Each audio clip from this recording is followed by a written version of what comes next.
As you can see here, I have my rabbit in a pot of boiling water. It's plain water, no salt. I feel that it makes the rabbit dry. I have 4 rabbits in this pot, and they average about 3.5 to 4 pounds apiece. They were butchered at 12 weeks of age. Prior to parboiling the rabbits, I let them rest in the refrigerator in plain water for 3 days. This time can vary. What you're trying to achieve, what you're looking for, is for the rigor to leave the meat. There is some debate on this. Some people think that it doesn't make any difference and that it's an unnecessary step. I did a test run last year with different methods, and we felt that the meat was more tender if the rigor was allowed to leave the muscle, if the rabbit was rested. I also do not put any salt in my water that I'm resting my rabbit in. And you can check to see if the rigor has left the muscle simply by moving one of the legs, and it should move freely rather than be stiff. I'm going to, as you can see, I've got this up to a gentle boil, and I'm going to cook this until it's about 75% done. It would be done at 165 degrees. I'm gonna test it with a thermometer, and I'm looking for around 125 degrees, and then I'll remove it from the heat. The meat should be easily removed from the bone at that point without falling off of the bone. While this rabbit continues to cook, I'm going to put my jars in the dishwasher and sterilize them and have them heated, and everything should come together about the same time. So, you're tearing it off into nice bite-sized pieces. At this point, you can put it in the refrigerator and can it the next day, so you've run out of time. That's perfectly acceptable. I wouldn't leave it in the refrigerator for longer than that. You can also freeze this meat. I don't choose to do that because we have a lot of power outages, and it's really, really nice to be able to just pop open a can of rabbit and heat it up on the stove.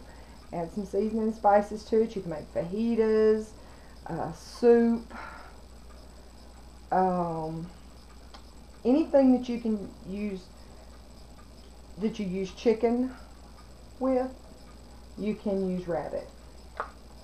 They're pretty interchangeable. They take seasoning it takes seasoning very well. So, and this is the back strap. No, this is not the back strap. This is the belly flap. And most of the time whenever I'm frying rabbit, I'm going to cook fresh rabbit, I throw this away. Well, I give it to the dogs because it's chewy. But when you prepare it like this, it's really nice and tender, and it does great canned. It still has some texture, but it's not chewy. And off of these 2 rabbits, we should end up with 2 to 2.5 pounds. And these rabbits at the beginning were about 3.5 pounds apiece.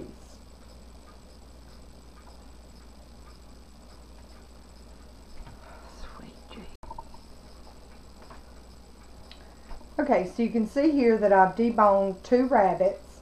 These are the carcasses, the bones, and this is the meat.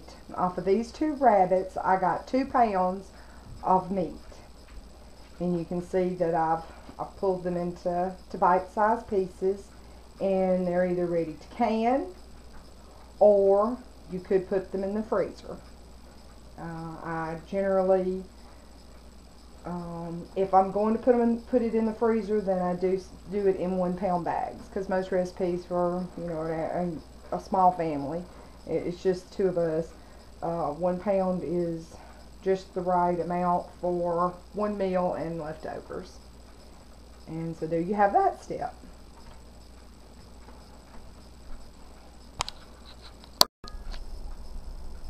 Okay, so here you see my pressure canner.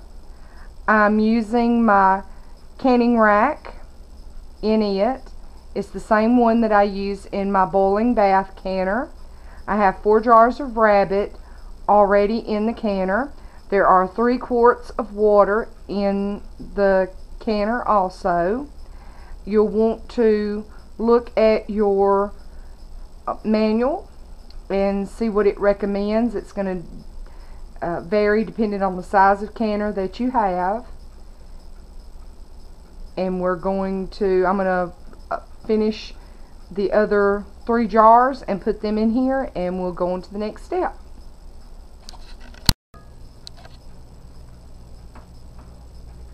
Alright, here you'll see that I have my rabbit that's been completely deboned. I did find 1 bone, so be careful when you're putting it in the jars. There, you may miss one. I have my hot broth. This is the water that I parboiled the rabbit in. I have my lids in hot water, staying warm, and then my jars and my rings, and also this handy dandy little tool. It measures your head space, and it's also to remove bubbles from your jars. Totally not necessary, but I got it on sale, so I figured I'd use it. Okay. Alright, so now we're ready to put our rabbit into our jars. We've already pulled it off the bone, and it's ready to go in the jars. You want to look at your jars, run your finger around the lip of it, and make sure there's no chips. And then visually inspect it for cracks. And you're going to run your finger around that one. That feels good, looks good. And we're ready to start putting our rabbit in our jars. Okay, so you don't want to pack the meat in the jar. You just want to layer it in there, and no big gaps or holes or anything. I use pint jars because there's just the 2 of us, and generally this makes enough for 1 good sized meal, and usually leftovers for Robert's lunch. Alright, and as you can see, I said before, you want to leave it in nice sized chunks. Okay.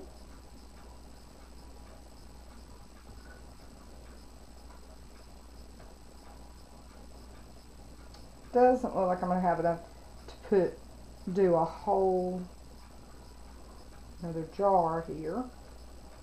So this one will just go in the refrigerator, and I'll make rabbit salad, like chicken salad.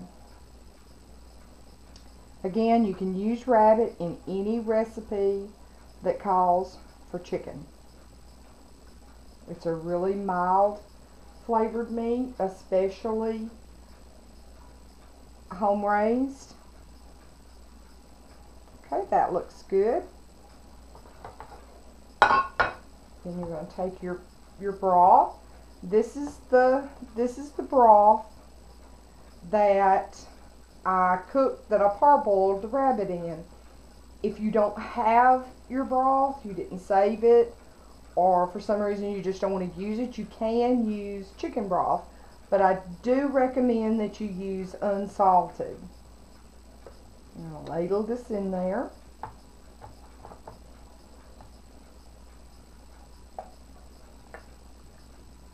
You're going to want to leave a 1-inch headspace.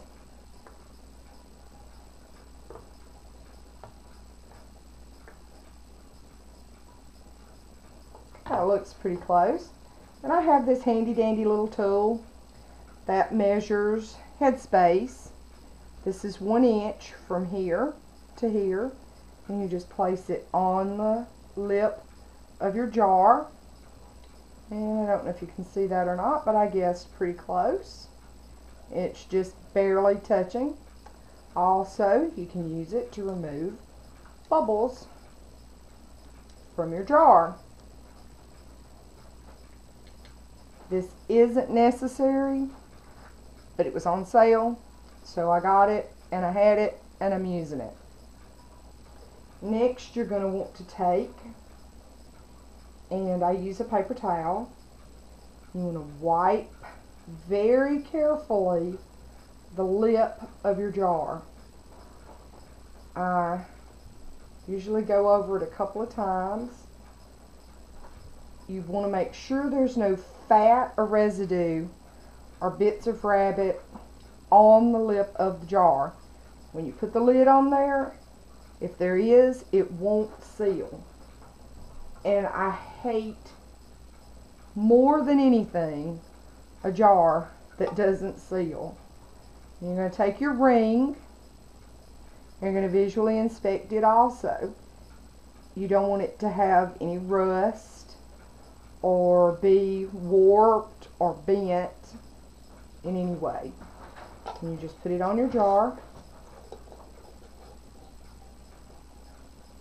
You're going to want to snug that down, but you don't want to over tighten it. You just want it hand tight. Okay, this jar is ready for the canner.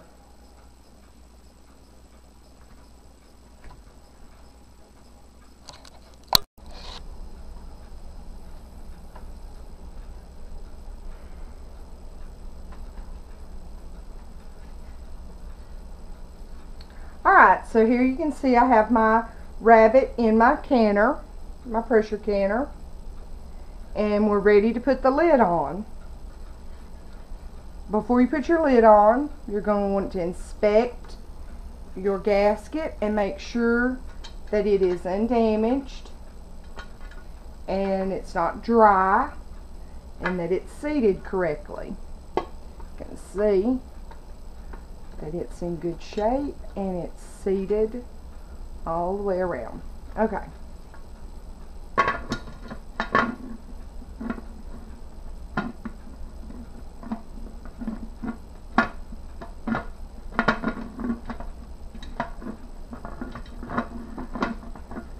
Sometimes this takes a little, there we go.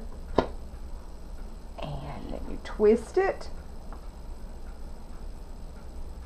And you're ready to wait until you see steam coming out of here. And so that's going to take just a few minutes.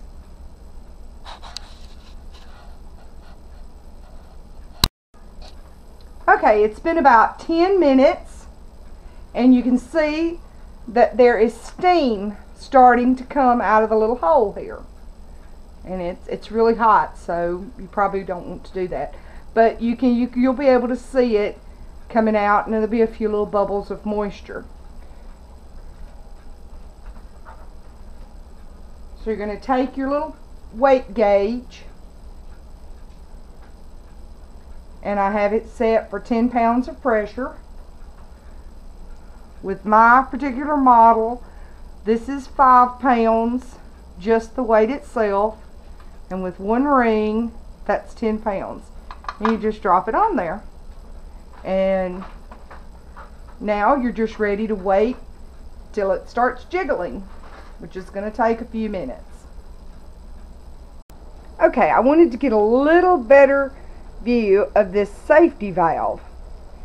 You can see that it's bubbling and it's steaming, and it's gonna pop up and down and wiggle around a bit. Now this is on my particular model of pressure canner. That's perfectly normal, so don't be overly concerned. You also might see some steam come out around the edges of the pot. That's normal too, so don't be over concerned with that, especially if it's a new canner. It's gonna do some rather strange things at first.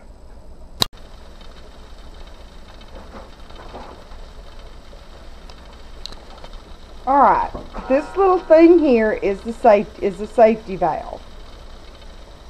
It's gonna pop up when it reaches the correct pressure. It's gonna jiggle and steam is gonna come out of it, but that is not your weight.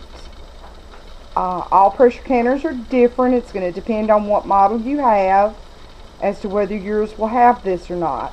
For my particular model, this is perfectly normal. It will eventually pop up. Don't freak out.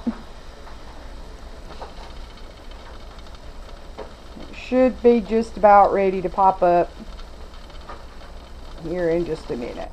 There it goes. Bravo. Now we wait for the weight to start jiggling, and I've turned my heat down just a hair.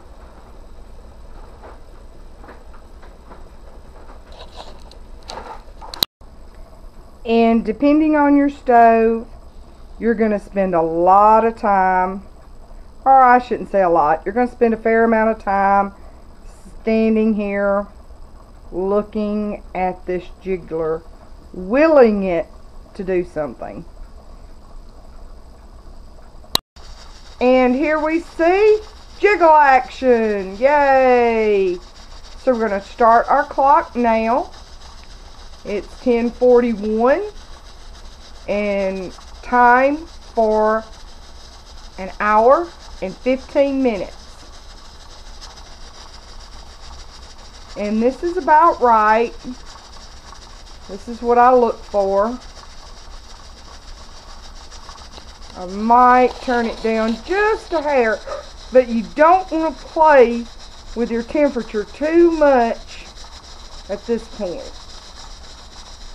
It causes a fluctuation in the pressure in the canner, and you can lose liquid that way, or so I've been told. That's the cause of liquid loss. But that looks good, so I'm pleased with that. I'm gonna leave it alone and wait for an hour and 15 minutes. I am processing pints. If I was processing quarts, I would do them for an hour and 30 minutes. Alright, so my camera decided that it didn't want to tape the part where I explained to you about letting the pressure cooker cool down and the steam release. So I'm going to show you what to look for, and hopefully it'll tape this time. Okay, the little safety valve that popped up, whenever your time is up, you want to turn off your fire from under your pot. Now it says to remove it off the burner, but I don't, because it's really heavy and I don't want to risk jostling my jars around, or it just sounds like an accident waiting to happen. So I just turn the fire off and leave it sitting on the burner. And then after about an hour, you'll see this little safety valve pop down. the steam has reached a point to where, you know, it's not enough to keep this up. Your little jiggler,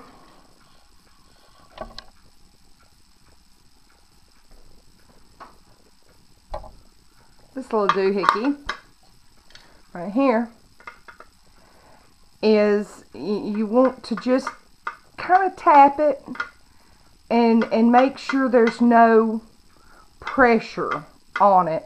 Don't release the steam. Don't force the steam to release. Just, you know, once you can do this and there's no steam, then it's safe to take that off. And then you're ready to take your lid off your cooker. Be really careful when you're doing this. Make sure this little safety valve is down. And make sure this is off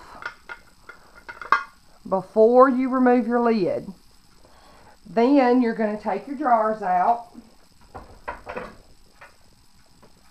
I use a jar lifter to lift mine out, and you can see I have several layers of towel here.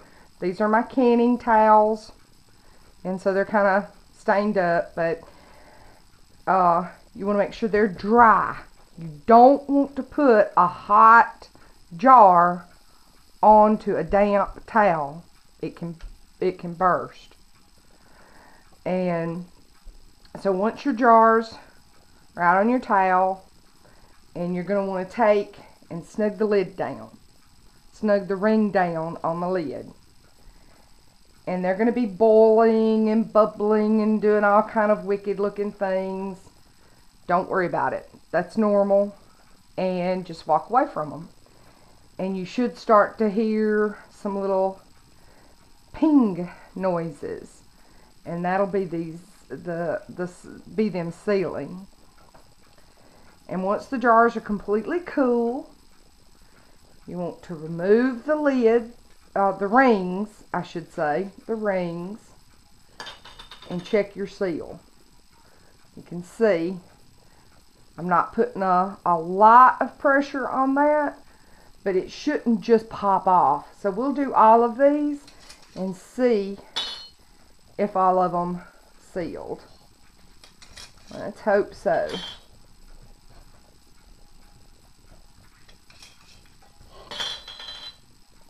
And you always want to remove your rings before storing them, storing your jars.